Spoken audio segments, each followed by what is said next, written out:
Hi, friends. Welcome to Beautifully Bookish Bethany. We are back with another installment of personalized book recommendations. These are based on comments I got on Instagram and things that y'all left on a recent live stream where you were asking for specific kinds of books. And so I did my best. I have slides, and hopefully this is helpful. And since we're live, if you're in the comments and you have a suggestion I don't mention for a request that somebody has, feel free to leave that in the comments. It should be fun. We'll give everybody a minute to get on here. Quick reminder as well, because I'm trying to be better about like mentioning this. I am co-hosting a trip to Costa Rica with Izzy from Happy for Now in January. It's going to be a very chill, relaxing trip. If you have any questions, feel free to ask. I'm very excited about it. We currently have 6 early bird spots left available, and you get like $100 off with an early bird spot. So if you're looking for a way to build in-person bookish community. I'm really, really excited for it to get to do this with a friend. Last year, you may have seen I hosted by myself a couple of New York City trips with people that were amazing. And there are still group chats on Discord of people who still talk and communicate who met on those trips. So I'm really looking forward to Costa Rica. Again, if you're interested, go check it out. So yeah, we're gonna get started. Hey, Beth. Hi, Jenna. Hey, small channel. Hi, Lexi. Thank you. This is actually a dress, and I kind of love it. I got it in like a subscription box thing, and I think I'm going to keep it because I really like it. Hey, Mel. Yes, babies will say it is playtime at 5 a.m. That's familiar. All right. So here we go. I've got slides for you. Of course, I do. We're going to answer all of the specific requests that I got. And I have a lot of recommendations to go over, so we might be here for a while because I couldn't give you one recommendation. Sometimes there's a bunch. Um, Sometimes because some of them are harder than others to really hit. So here we go. First request. My IRL book club is demanding books to help them forget about the present world. Relatable. They want to laugh. I've recommended Romance Book Club and the Gungle Other Ideas. So, yes, I will say for this, okay, hold on. I had a bunch of ideas for this, and I actually thought this feels like something that a lot of people are probably going through. So I'm going to give you 3 recommendations for it now, but I'm going to do a whole other standalone video suggesting good books for like laughter and escapism for people who are looking for that right now. But for today, I have 3 suggestions. The Mead Mishap series by Kimberly Lemming. The first book is That Time I Got Drunk and Saved a Demon. These are just silly and fun, tongue-in-cheek humor. They're paranormal romances, and they make me laugh. They're maybe not everybody's sense of humor, but I love them. I think they're delightful, and so I think this is a great recommendation. Another one that's just fun and silly is Puck and Prejudice by Leah Riley. This follows a hockey player, professional hockey player, who accidentally falls through a portal into the Jane Austen era and ends up meeting and falling for one of Jane Austen's friends who she based Lizzie Bennet on. So it's kind of a play on Pride and Prejudice, but with this kind of himbo hockey player, it's very absurd, but a good time. I feel like this is a good escapist pick if you're looking to laugh. And then my final rec for this is Tastes Like Shocker by Nisha Sharma. This is part of a whole series of books that are pretty fun, but it is a contemporary South Asian take on um, Much Ado About Nothing, which is one of my favorite Shakespeare plays. And it's very much like enemies to lovers energy. And we've got 2 people forced to work together because they're both part of a wedding party that they're helping to plan. And someone's trying to sabotage the wedding. It's delightful. It's funny. It's sexy. It's great. So if your book club, I hope this helps. Again, I will have a whole long video with a longer list coming. So thank you for this request, but I hope that's a good starting point. All right. The next request I got was Looking for a romantic fantasy where there is a strong fantasy world and plot and a strong romantic plot. Not romantasy, because the recent ones I've tried aren't good. Diversity and disability rep is a huge plus. Got you with that. Okay, so yeah, like, I do think that things tagged as romantasy often are a specific thing that may not be what people looking for romantic fantasy are looking for, so I have a lot of suggestions for you. Um, yeah, Puck and Prejudice does sound kinda like Lost in Austin, except the hockey. Yeah, and except that it's yeah, no, that would also be a good similar suggestion. Yeah, it's fun. I did think it was hilarious though, merging the like hockey romance trend with the Pride and Prejudice. I thought that was pretty entertaining. Okay, for this one, I had a lot of suggestions. So I broke it up into YA and adult slash new adult. So here are my YA suggestions. Y'all, I have so many. I love this stuff. The Maid and the Crocodile by Jordan Ifueko is so good, and more people need to read it. It has a disabled main character who is a servant who ends up unintentionally getting embroiled in the doings of this crocodile god and maybe falling in love. It's so good. It's a really fully fleshed out fantasy world. It is set in the same universe as the Raybearer duology, but you can read this as a standalone. I think it works fine that way. The Ray Bear duology is also excellent. But yeah, African inspired fantasy, disabled heroine that deals with disability in a really great way. It's dealing with class differences and power dynamics. Excellent. Definitely would recommend. And it is romantic as well. The Rose Bargain by Sasha Payton Smith is a recent release that I thought was really fun and interesting. It's a historical fantasy set in an alternate version of England where a Fae Queen has taken over, and it's kind of got a Bachelor vibe to it, sort of, with girls competing in these kind of awful trials for her son's hand. Except one thing that I like about it that made it feel fresh and not like things that we've seen in the past is that the women are mostly pretty supportive of each other and actually become friends. So if that's the thing that bothers you, that would be a good suggestion. The next one is not unfortunately coming out until October. It's been pushed back a couple times and I got to read it early, but it is really, really good. So I'm going to keep talking about it. Illusions of Fire by Nisha Sharma. This is her first YA novel. No, it's not her first YA. It's her first YA fantasy novel. And it's sort of like Buffy the Vampire Slayer meets Percy Jackson with a South Asian heroine. And it's got like a great romance in it as well. It's really fun and romantic and a great fantasy novel. So I think that's a great suggestion. Air by Sabatahir. This is a spin-off from the Ember and the Ashes series, which is also great, but I would say Air is more heavy on the romance than the Ember and the Ashes series is. There it's like kind of subplots, whereas I feel like Air prioritizes a little bit more. But again, it's a really fully fleshed out fantasy with politics. Her writing is great. The whole series is really great, but this is a good one.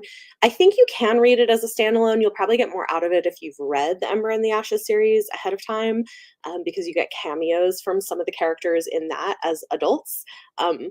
But still, I think it's really good. Hey, Beth, no worries. Hi, Jessica. And then my final YA suggestion for this request, and then we have a whole other page of adult stuff.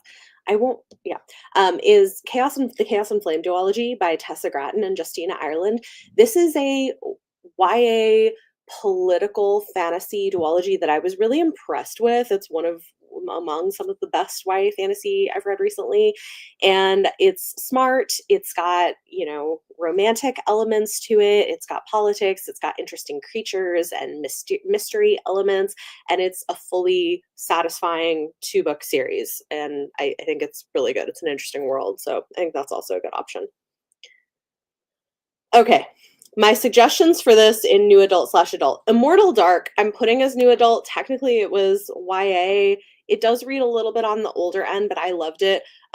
Immortal Dark by Tika Skirma is like if you want like a darker kind of Gothic paranormal fantasy with vampires and kind of a darker romance. That's a it's, maybe not for everybody, but I loved it. I thought it was really good. It's got black vampires, if that's the thing that you're looking for. So I think this is a really good one if that's your vibe. Sword Heart by T. Kingfisher has a middle-aged heroine finding love with a magical sword master who's trapped in a sword, and they kind of go on a journey together. It's delightful and very lighthearted and really good. Absolutely love that one as well. Yes, agree about Immortal Dark. It's so good. I really, really loved it. I'm excited for the book too, which is coming out this year. I will be reading that too. Another darker one that isn't a romance per se, but has romantic elements is Mistress of Lies by K.M. Enright. This is a dark political fantasy with blood magic and betrayal and polyamorous, not a romance because there's not an HEA, but polyamorous elements and trans characters. It's really good. It's a debut and it's so good. So I hope we get more in this world. I think we should get more in this world from this author. Definitely would recommend this. Um, I love that people are excited about the romantic fantasy. Next is one that is coming out in May. This is a novella, Brighter Than Scale, Swifter Than Flame by Nian Yang. Y'all, this is great. Basically, this is what if you had the Mandalorian with like the helmet that they never take off, except if the Mandalorian was a queer lady dragon slayer in an Asian inspired fantasy world. It's great. It's so good. It's coming out in May. It's a novella. Definitely would recommend that. It's really fun. And it's a quick read.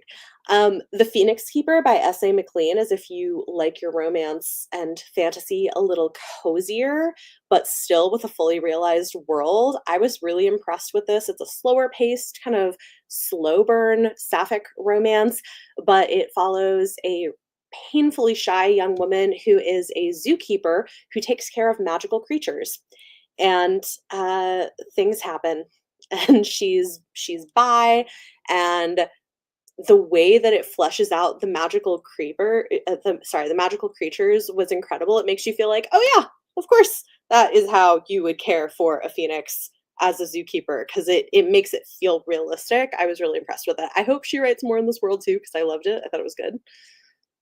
Yes, The Phoenix Keeper is really good. And then my final suggestion here is one that is often pitched as a romantasy, but I want to plug it for the right people. When the Moon Hatched by Sarah A. Parker. I feel like people say this is super complicated. I don't actually think it's that complicated. I really don't. It reminds me of Sarah J. Maas in the way it tells the story, but with a little bit elevated prose and world building. So if you like Sarah J. Maas, you probably will enjoy When the Moon Hatched. If you don't like her writing, you might not like this either. But it's got a slow burn romance. It's got an interesting fantasy world. There's mystery elements to it. I think it's really good. So yeah, if that sounds like your vibe, maybe check it out. Okay, next request. This was hard, so I'm going to caveat this one. Okay, hold on. Let's see. Need to read these. These are, oh, good. I'm glad. Yes, if you like Sarah J. Maas, I would try When the Moon Hatched. There is a glossary at the back, but you don't really need to read the glossary, in my opinion. Like, I think people think it's super complicated. It's fine. It's really very accessible. Okay, looking for a historical sci-fi with time travel to the past to solve a mystery or prevent a disaster. Okay, this was very specific. I have to caveat this by saying I am not a big time travel fan. I often tend to avoid books with time travel, so this was very difficult for me.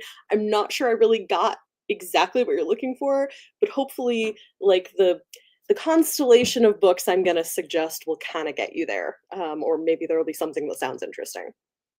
Okay, there's my caveat. Okay, first, Kindred by Octavia Butler.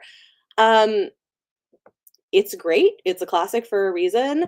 This follows a modern woman living in 1970s Los Angeles who accidentally goes back through time and place to where her ancestors were enslaved in the American South.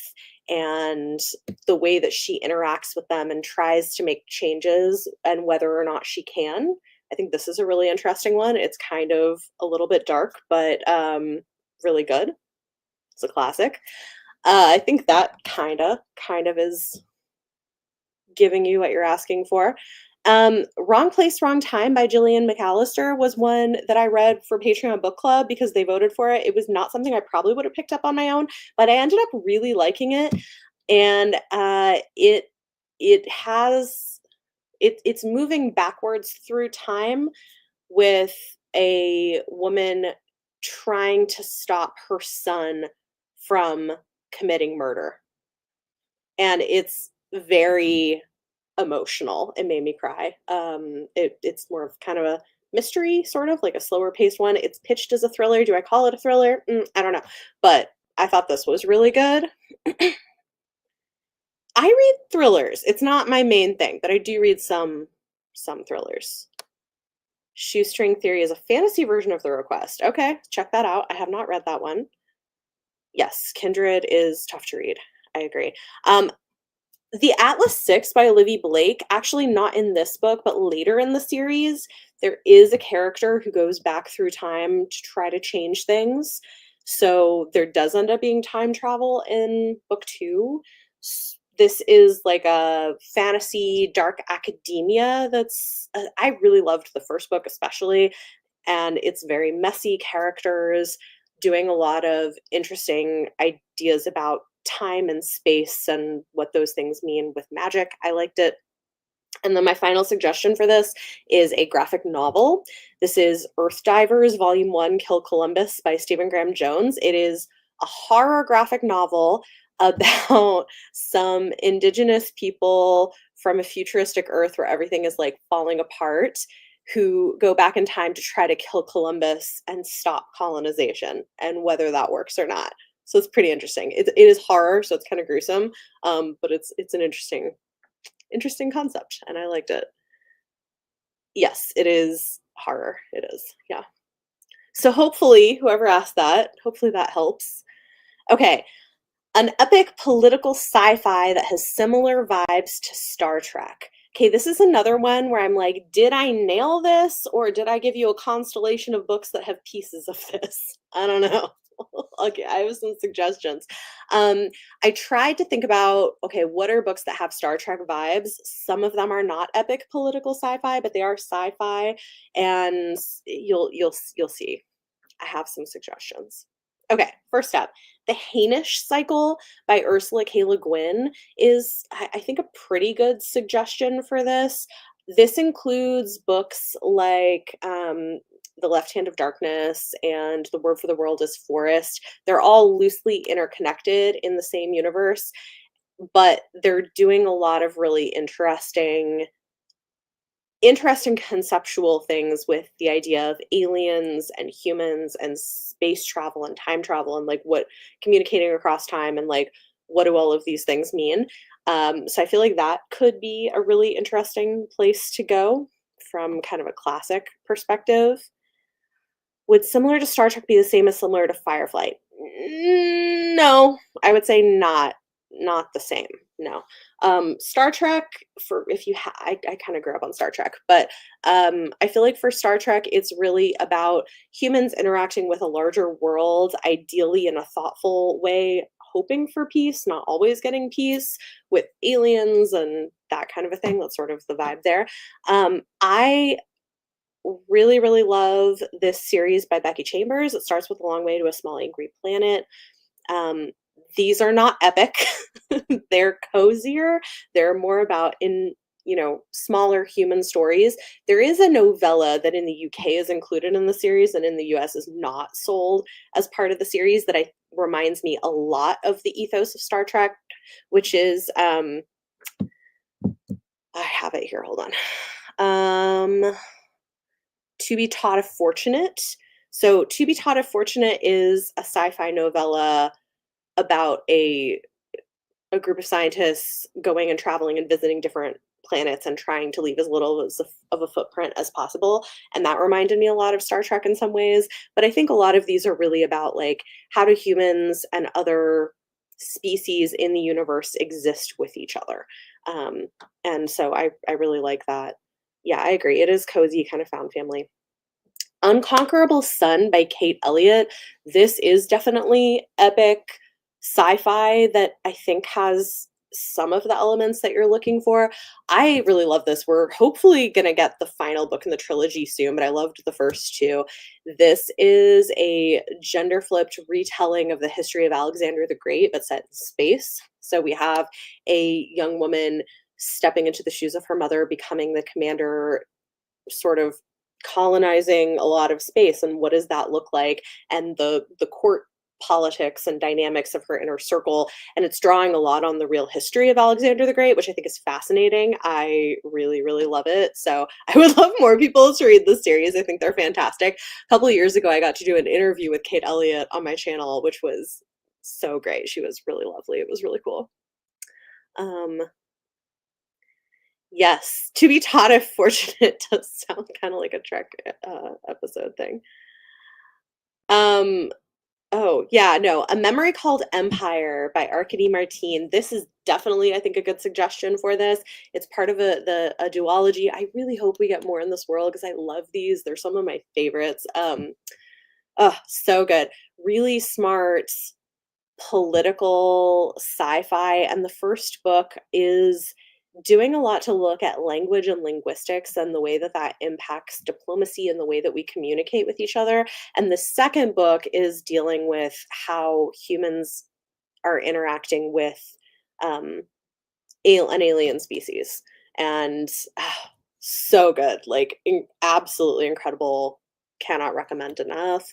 And then a book that not a lot of people I feel read or loved, but I really loved, and I want more people to read it, is A Half-Built Garden by Ruthanna Emrys. This is a quieter book that is set in a futuristic Earth post-climate apocalypse when people have learned to live in smaller communities again in a sustainable way. And it is a first contact story where aliens are coming to Earth and communicating with people, and it follows this woman who is queer and polyamorous and Jewish, really interesting, and is interacting with these aliens. And what does that look like? I thought this was beautiful. I loved it. Not a lot of people did. I don't think if it was. I feel like it was maybe promoted in a way where people didn't understand what kind of a book it was, but it's great. I recommend it. Yes, Era's fantastic. Yes, language is very tied to culture, I agree. I love this. I'm so glad I'm selling someone on A Half-Built Garden. I feel like no one else talked about it when it came out, or like the few people who did were like, I don't know how I feel about this." I'm like, "What are you talking about? It's so good." But I kind of think people were expecting like, mm, you know, action-packed aliens, and that's not what this is. Okay. Next, looking for something complex with magic and folk elements like in Discovery of Witches. Another one where I feel like I'm sort of like getting bits and pieces of what you're wanting and pulling it together in some recommendations. But the other thing too is that this gives me an opportunity to talk about all of these books I've read over the years that I love, which is fun. So hopefully somebody's finding what they're wanting. Okay, I have 6 suggestions for this. The first one is probably the least good, but I still think it's worth talking about. The Warbler by Sarah Beth Durst. This is recent. It's an Amazon original that I got for free on Kindle. It was one of the like free books you can download. But this is contemporary, lightly speculative, um, dealing with like okay, so it's a multi-generational story. So we've got 3 generations of women, and the youngest of them has grown up never being able to stay in one place for more than 10 months ever, because of a curse on the family where she'll turn into a tree if she stays for too long. And that's what happened to her mother when her mother passed away. And then she goes, but she's trying to find a way to break the curse. And she goes to this small town, and things start to change and she starts to uncover like maybe what's actually going on. And it's dealing a lot with like generational trauma and the things we pass on and how do we break some of those things. I think it's really interesting. It does have magic and some folk elements, but it leans more contemporary than something like Discovery of Witches. So that might be something. The River Has Roots by Amal El-Mutar is a novella that just came out that I love. It is a retelling of this folk ballad, and it's a story about two sisters in this magical world and kind of what happens to their relationship. There's romantic elements to it. It's kind of tragic in some ways. It's beautifully written and it's bringing in some of the like folk magic in this almost fairy tale type way. That's really lovely. So that might be something to try. Um, Piranesi by Susanna Clark. I think this is interesting. It I feel like it kind of does because well, I don't know. It's it's complex and it is pulling on maybe not folk stuff so much as mythology. It is pulling a lot on mythology with somebody who awakens in this mysterious place and has to try to figure out what's going on. And it's yeah, it's drawing on Greek mythology, other kinds of mythology, is doing some really interesting things. I feel like maybe there would be some overlap. It's not a perfect recommendation, but it came to mind, so I feel why not? The Year of the Witching by Alexis Henderson pulls a little bit of horror into this element, but I think it's really good. It is a fantasy set in a world that's sort of similar to early colonial America, I would say, but it has cult vibes to it. And we've got a young woman who grows up in this town that, yeah, is kind of run by a religious cult leader and is oppressive to women. It's queer and gets kind of dark, and it's great. I loved it. Yes, I agree with this. Piranesi is philosophy in a whimsical, fantastical way. I think that is accurate. Yes. The Invocations by Crystal Sutherland. This is really good. I would say upper YA uh, paranormal murder mystery that's really complicated and it's got a lot of witchy vibes. It also has a sapphic romance in the background, which is kind of fun. And it goes pretty hard. It's got some twists I did not see coming. So it's blending horror in with this paranormal serial killer thing and these young women who are trying to figure out what's going on. Okay, my final suggestion for this is The Last Heir to Blackwood Library by Hester Fox. This is great. It's like a gothic paranormal mystery following a woman who, around World War II era, finds out that she's inherited this estate with a library that's very mysterious and it's a place that normally makes people go insane when they live there for too long. And she goes there. It's got a romance subplot and it's spooky and draws on some interesting history and folklore. And I liked it a lot. So hopefully amongst those you get kind of some suggestions that could work out. Yeah, Last Year to Blackwood Library is really good. All right, here's the next one. I'm looking for a fantasy book that doesn't take place in the real world, but that isn't too complex. Preferably not cozy fantasy, something that feels nostalgic. Authors I like include Brandon Sanderson, Robin Hobb, Robert Jackson Bennett, T. Kingfisher, and Tad Williams. I got you. Yes. I kind of get the vibe here. I feel like all of these are people who write fantasy in a pretty accessible way. It's got that kind of classic fantasy vibe to it. I mean, T. Kingfisher has some range, but yes. Okay. I have some suggestions. The first one that comes to mind is The Will of the Many by James Islington. I think that you should absolutely pick this up because if you like all of those people, you will probably really enjoy this book. I love it. This is, I think, very accessible sci fantasy. It's got fantasy and sci-fi elements blended together, and it's a coming of age story with a magic school element and lots of mysteries and unexpected twists and interesting world building elements. But the writing reminds me of Brandon Sanderson, except that it doesn't over explain the world building. So I think this is a fantastic recommendation for that. The Lies of Locke Lamora by Scott Lynch, if you haven't already read it, is probably a good bet. If we're I don't know if we're ever gonna finish the series. Like, there's 3 books out, we've been waiting for the 4th one forever, but they did just release these in trade paperback copies, so I don't know. Maybe we'll get it. But yeah, Lies of Locke Lamora is interesting. It starts out in a city, and it follows characters who are part of sort of the criminal underbelly getting involved in larger politics in a way they didn't expect. It's a little slow to start, but it's really good once you get into it. I would recommend it. Um, yeah, I would say with The Will of the Many, it is long, but it reads very quickly. There are some books that are long and they're a slog to get through. The Will of the Many is not like that. I sped through it and didn't want to put it down. So I wouldn't let that intimidate you. I would recommend it. Really, really good. Oh, good. You did love Will of the Many. Perfect. I'm so glad to hear this. Amazing. Okay. And also, okay, I feel like I'm nailing this then, the taste. Okay.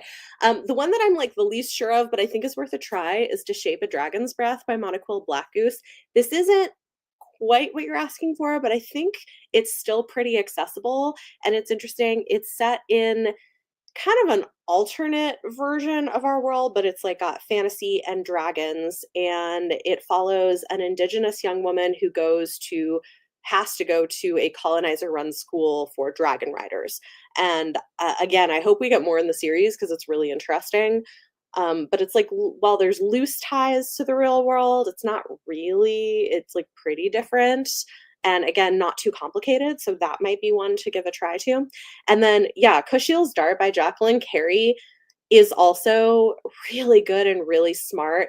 I mean, heads up that because she is sort of like a high level sex worker and does like BDSM type stuff, there are some kind of intense scenes, but it's a long book. And like, yeah, there's some scenes that people are just like, oh my God, like the sex. Like, okay, but like it's a political fantasy that's really in depth. And I think it's actually a fascinating way of writing political fantasy from the perspective of this sort of courtesan who is a sex worker working with people in power. It's really good. I've read the first 3 books in the trilogy, and each one of them is great because it's long. It gives you a complete plot arc within that book. They're great. Highly recommend. Yeah, give it a try. It's quicker than you think. I recommend it. Also, if you are on Audible, right now, the first 3 books in the Cushiel's Dart series are, free for Audible members, so just a heads up. Alright, next request, speculative historical fiction like The Reformatory. I loved The Reformatory by Tananarive Due, and it is, kinda taking real history and then turning it into a speculative story that has horror elements to it. So I did my best. Not all of these are horror, but I have some, I think, good suggestions for you. First is probably the least connected to it, but I wanted to put it in here. A Sweet Sting of Salt by Rose Sutherland. I actually didn't expect this to read as much like historical fiction as it did. So I think if you like historical fiction, this might actually be great. It's a retelling of the Selkie mythology, set in I want to say mm, 1800s, early 1900s Canada. I can't remember exactly, but like historical Canada. And it is kind of heavy because it's dealing, well, maybe if you know the Selkie mythology, you kind of know, shouldn't be shocked by this, but it is dealing with like trafficking and abusive relationships, but it has this lovely sapphic romance at the center of it as well, and a lot of like historical context. So I think that might be an interesting one to pick up. Um, Daughters of Jubilation by Carolee Corcoran. This came out a few years ago and it's so good. And I think the cover really doesn't do it justice. And I don't know how many people have actually picked this up or know about it. It is a YA historical novel that's got horror elements to it. It's set in the Jim Crow era American South, and it follows a Black young woman. It's a coming of age story, but her family has these witchy abilities. And so it's her dealing with the realities of life during that time and then coming into these abilities that she's gotten through her family. It's so good. I loved it. It's got some difficult content sometimes, but I wish more people would read it. But like the cover doesn't give witchy horror from Jim Crow era. I don't know why they did the cover this way. I feel like it did a disservice to the book, but it's a really good book. Okay. The Underground Railroad by Colson Whitehead. This is a big prize winner for a lot of reasons. It won the National Book Award, it won the Pulitzer Prize, and it's fantastic. Highly recommend this. It is a sort of dreamlike, fictionalized story drawing on the Underground Railroad, and it draws on history from different time periods and different places and sort of weaves them together in this weird dreamlike sort of way. But it's beautiful. It's so good. If you haven't read it, I highly recommend it. And then lastly, Ring Shout by P. Jelly Clark. This is a horror novella that is set in early 1900s American South, with a group of women who are monster hunters because there are these monsters in this. The KKK are like literally these monsters from another dimension. And it's great. It's really good. It's really smart. Again, using it's like a speculative horror take on real history. So if you haven't read it, highly recommend it. Okay, Beth says would recommend the series by J. Kathleen Chaney that starts with the Golden City, historical Portugal with political intrigue and selkies. Okay, love it. Thank you. Yeah, so go check that one out too. All right, next, a book that's like the Heathers and Gothic vibes. I did my best to deliver on this. I do like a mean girl situation. I do love a Gothic novel. A lot of these are sapphic, probably, but yes, I have suggestions for this. Absolutely. Okay. The Meadowbrook Murders by Jessica Goodman. This is a YA murder mystery set at a prep school. Has mean girl vibes. It's got crime. It's got a little bit of a dark academia vibe to it. Not fully, but kinda. And it's got some interesting twists and two different perspectives we're seeing from, one of whom is the editor of the student newspaper who wants to make a name for herself but has to deal with like what are the ethics of reporting on your own community in times of crisis. Really good. Loved that. Their Vicious Games by Joelle Wellington. This was one of my favorite books the year it came out. I still think about this book so much. It's really fantastic. This is sort of like Squid Game meets The Bachelor. It's a YA satirical horror novel, I would say, slash thriller that goes real hard and goes some wild places. It's great. So it follows a Black young woman who attends this prep school because her parents are teachers there, and she, for reasons, has lost her entrance to an Ivy League school and wants to get it back. And so she joins this competition with all of these wealthy women for the chance of that, and also the chance to date and eventually marry the heir to this wealthy family in the area. But the competitions are bonkers.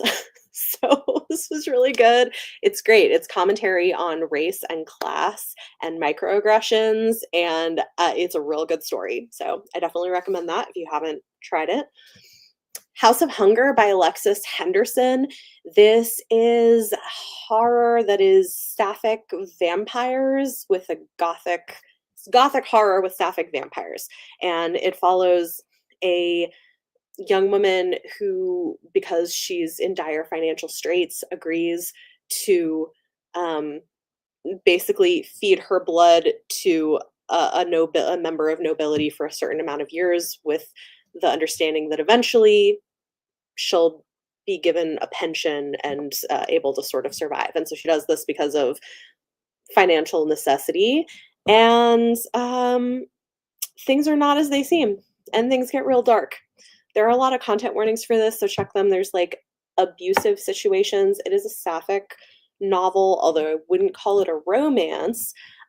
It's really good. I really liked this one as well. Hi, thank you. Appreciate it. The Last Tale of the Flower Bride by Roshni Chokshi. This one has two timelines. It definitely has kind of a Mean Girls situation. It's got a gothic horror element to it, and it is so good. It is kind of a retelling of oh, I can't think of Bluebeard, if you know anything about that, but sort of flipped, and it's great. I loved this. It's also sapphic. This works well for this, definitely.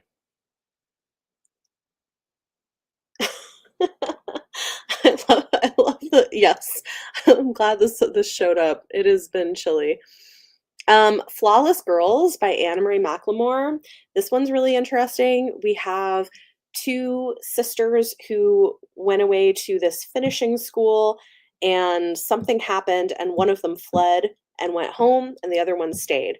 And then when she came back, she was different and not herself and weird, and then she disappeared. And so now the other sister is going to go back to the finishing school to try to uncover what happened to her sister. So this is really interesting because it's dealing with like gender and gender expectations. It's a gothic horror novel that's YA. It's definitely good. I would recommend it. And then Gorgeous Gruesome Faces by Linda Chang.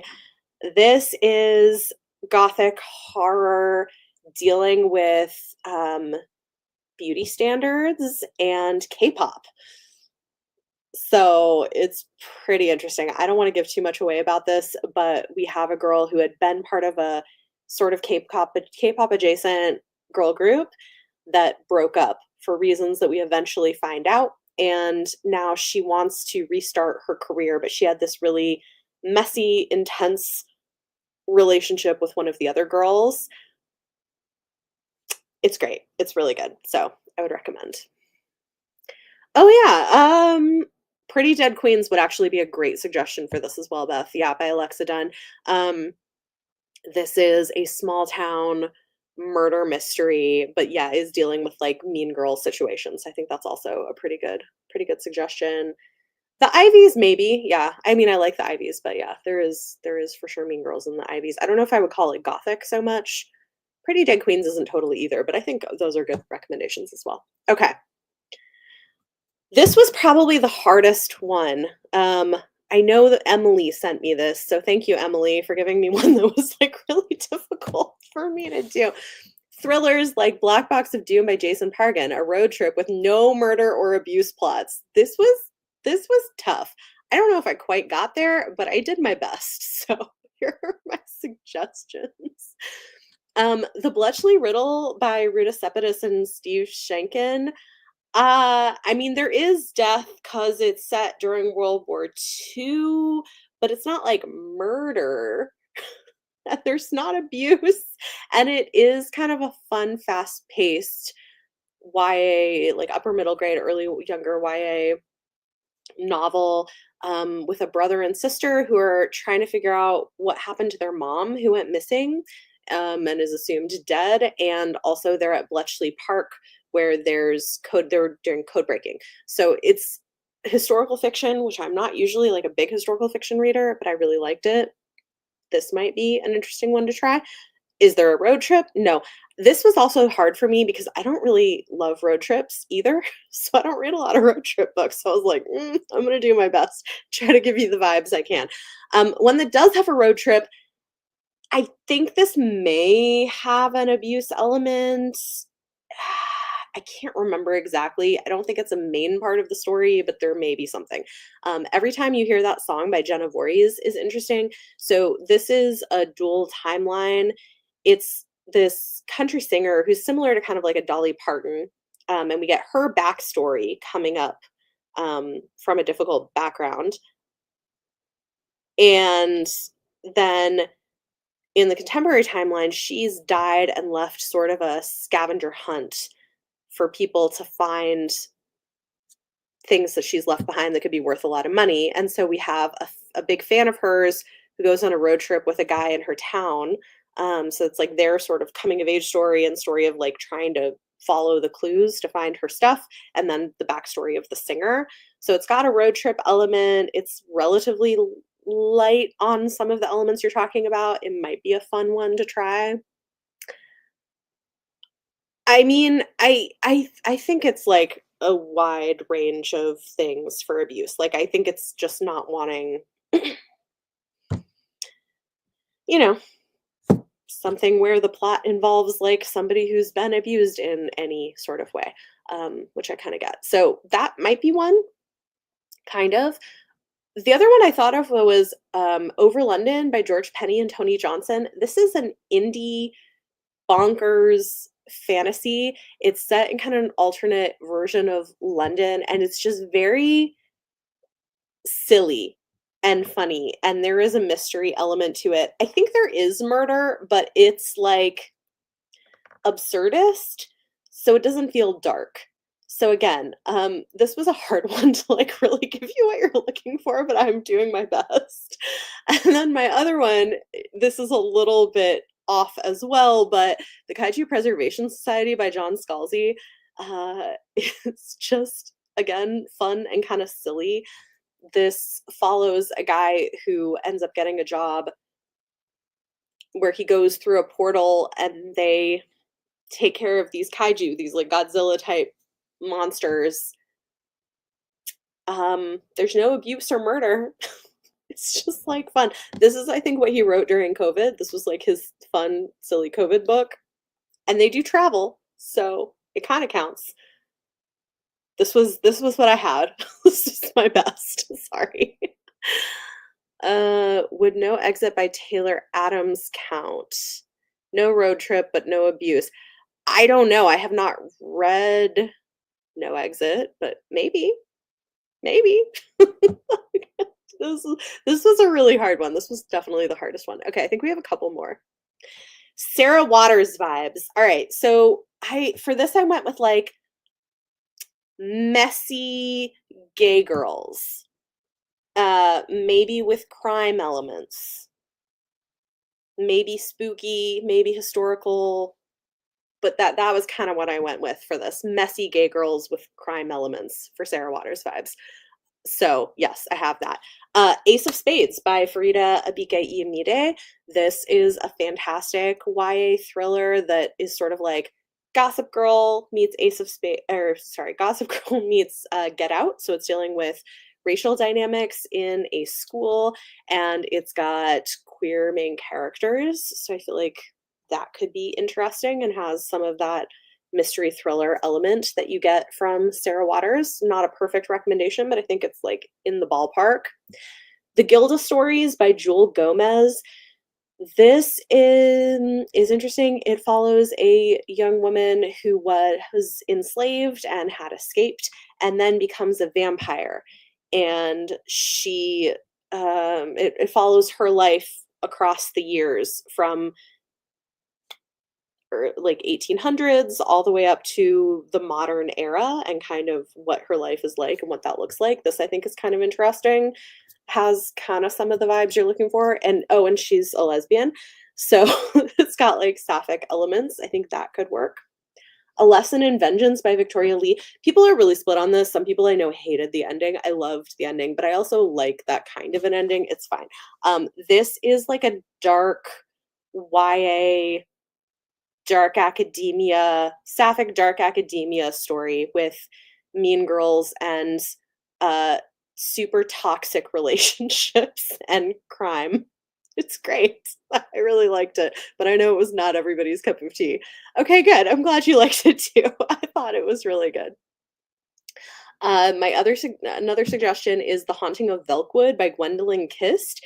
This is really interesting. It's kind of a sci-fi horror story, and it follows these women who are now in their 40s who, when they were in college, were the only people to escape from their neighborhood before it sort of became inaccessible. Like, it still exists, but nobody's gone in and out of it in like 40 years, and they don't know what happened to the people in there. And so in their 40s, they go back and go back in. And it's about like what happens. And without giving too much away, it's worth noting that the main characters are queer, and part of this is dealing with coming of age as a queer person where that is not accepted and dealing with abuse and things like that. So I thought this was fantastic, really, really good. I liked it. Um, Summer's Edge by Dana Melly is like messy, like super messy queer teens during the summer, and maybe some people die. I really liked it. It's got a gothic vibe to it, like a modern kind of summery gothic vibe to it for sure. So that might be one to try. It's got another one with a controversial ending that I liked, but not everybody did, which is fine. And then Plain Bad Heroines by Emily M. Danforth.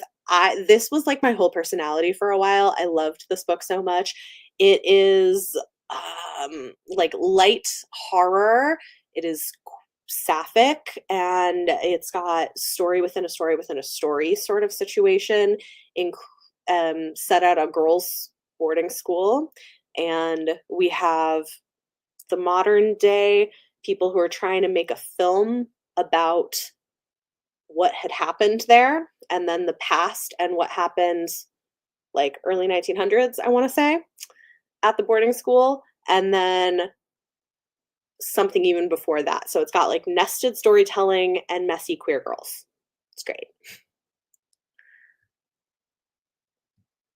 Um, A Lesson in Vengeance and Summer's Edge both have endings that are controversial, like that not everybody likes. So, yeah. Okay, this is the last one, and this was easy. There were so many. Epic fantasy by a BIPOC author, Black, Indigenous, or person of color author. Yes, absolutely. Let me give you several suggestions for this. Um, Beautifully recently newly packaged. I actually don't know. Are these the new ones?